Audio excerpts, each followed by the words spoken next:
What's up guys, it's Pio here again. Today we're going over the practical usage of essential Mirage Smokes on T-side.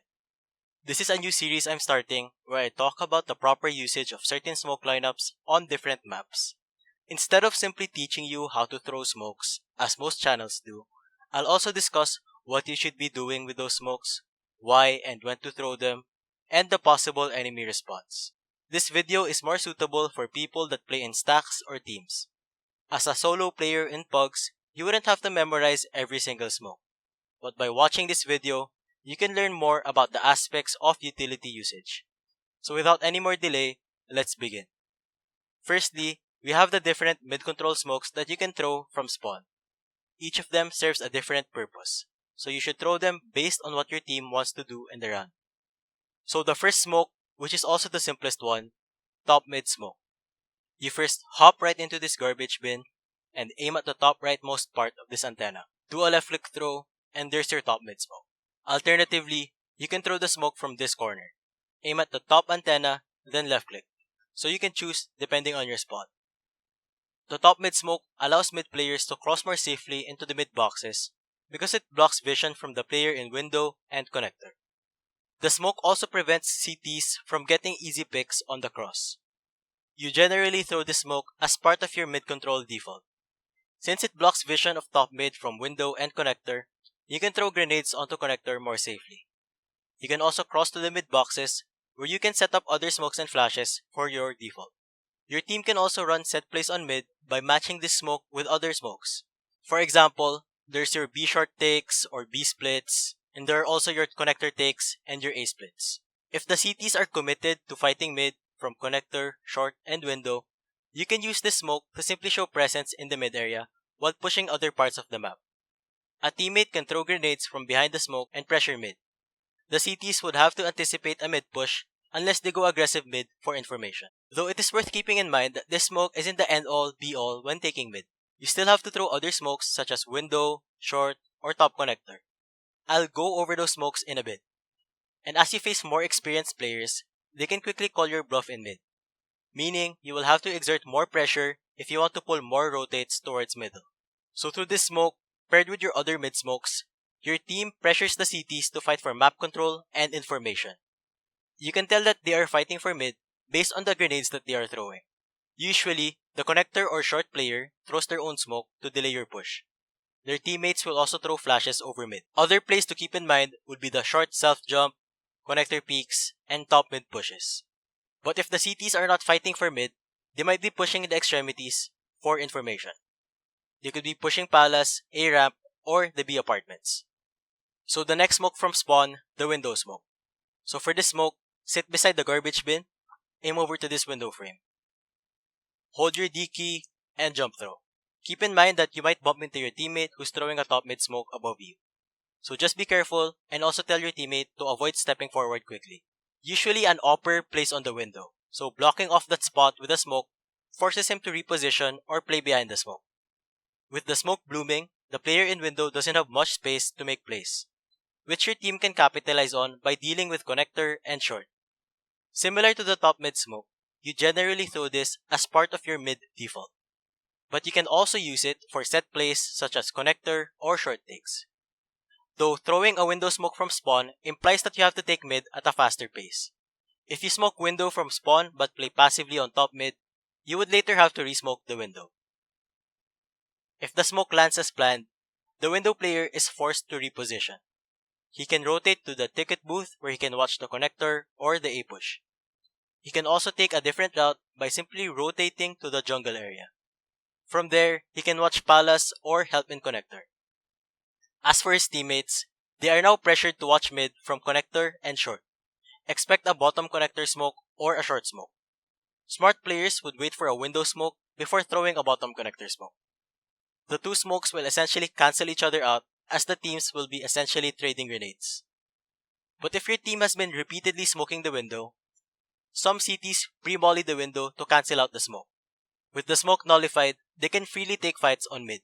The Molotov getting extinguished by the smoke has a sound cue, so you'll know if they did this. On rarer occasions, you might encounter the window player going underpass to fight you from a different position. A one-way smoke like this might be thrown, so your team would have to be more careful when swinging out top mid. Next smoke, the standard B short smoke. So to throw this smoke, stand in this corner of spawn, aim at the upper middle section of this window, then jump throw. This smoke lands in B short, denying vision from ladder room and cat bricks. Match this with the window and top mid smoke shown previously, and your team can take connector control.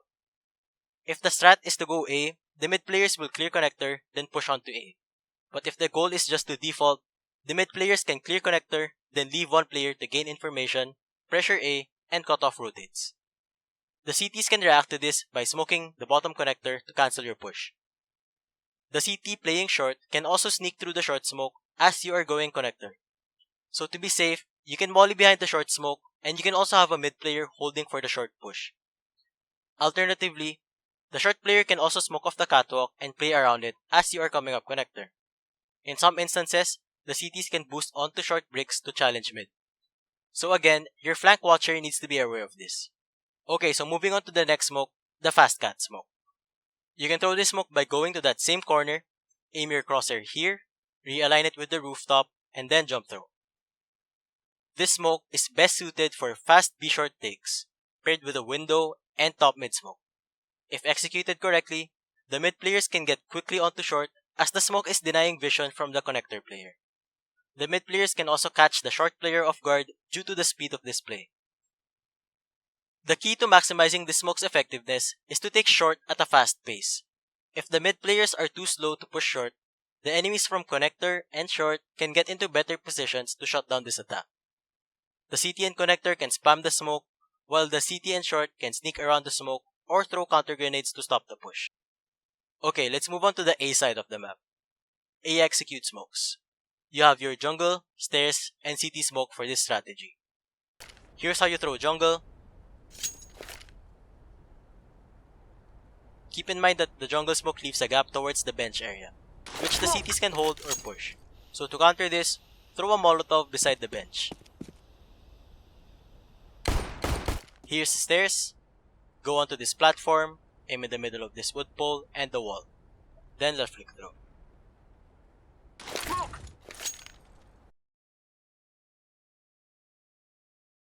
And here's CT. It is also advisable to have one person watching the ramp push while your team is setting up smokes, to prevent aggressive plays from the CTs. This trio of smokes isolates the site player from rotations. The connector and window player gets blocked off by the jungle and the stair smoke, while the ticket booth player gets denied vision of the site. Running an A execute is fair if the enemies have little to no counter grenades. If they've used their molotovs and grenades already, your team can take the site easier without getting slowed down. If the CTs have little to no grenades to begin with, they won't have the utility to slow down the push for rotates. If the CTs have a good economy with full grenades, I wouldn't recommend executing A right out of spawn. If you try running this, your execute will be met with counter mollies, grenades, and flashes. While your team is being delayed by the grenades, the CTs will have the opportunity to rotate and get into good positions. If possible, slow the round down to bait out utility. Spread out the map so you can bait out mollies and grenades. Spreading out also allows your team to gather information and hold the possible flanks. You can pressure the CTs into throwing grenades by throwing some pieces of your own utility and showing presence.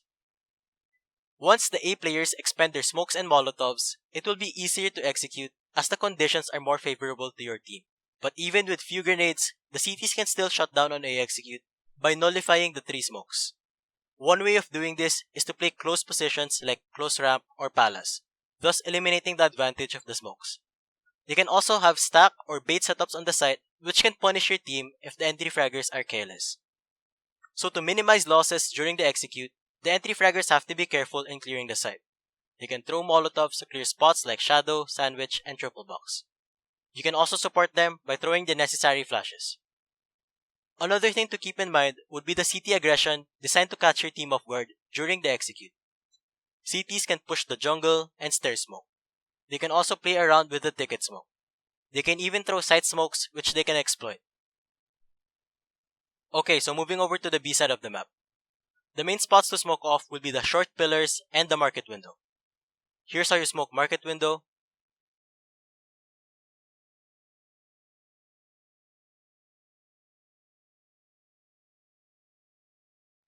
Here's get right.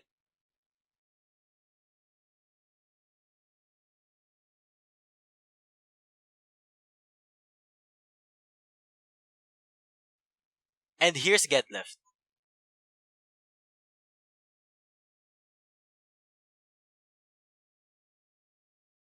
But keep in mind that there is a small gap that can get you spammed from deep B short. You should also be aware that if a CT pushed underpass, he can hear the smokes being thrown. He can also flank behind you. So consider clearing the underpass before starting the execute. Alternatively, you can throw the arch smokes from outside TV room. Here's get left,